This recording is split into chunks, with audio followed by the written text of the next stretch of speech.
आचार्य शंकर जब अपने अद्वैत ज्ञान से परिपूर्ण होकर के आगे की साधना के लिए वे काशी में आए, तो काशी में साक्षात भगवान विश्वनाथ ने उनकी परीक्षा लेनी चाहिए। और उन्होंने इस बात को देखा कि प्रातःकाल जब ब्रह्म मुहूर्त में आदि शंकर गंगा स्नान के लिए जा रहे होते हैं, तो वह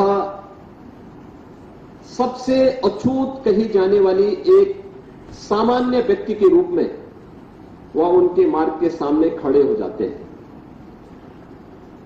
तो स्वाभाविक रूप से आदिशंकर के मुंह से निकलता है, हटो, मेरे मार्ग से हटो।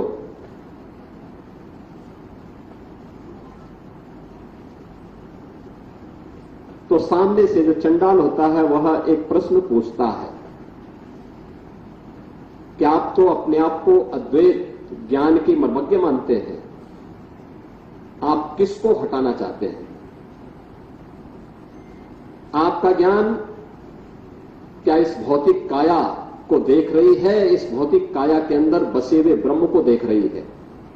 अगर ब्रह्म सत्य है तो जो ब्रह्म आपके अंदर है वही मेरे अंदर भी है। और इस ब्रह्म सत्य को जान करके अगर आप इस ब्रह्म को ठुकरा रहे हैं तो इसका मतलब आपका ये ज्ञान सत्य नहीं है। तो उन्होंने कोई भौचक थे, एक चंडाल के मुंह से इस प्रकार की बात। उन्होंने कहा कि आप कौन हैं, मैं जानना चाहता हूं। उन्होंने कहा कि जिस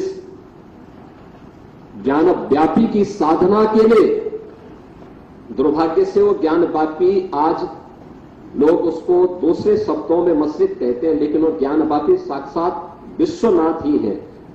जिस ज्ञान व्यापी की उपासना के लिए आप केरल से चल करके यहां आए हैं, मैं उसका साक्षात स्वरूप विश्वनाथ हूं।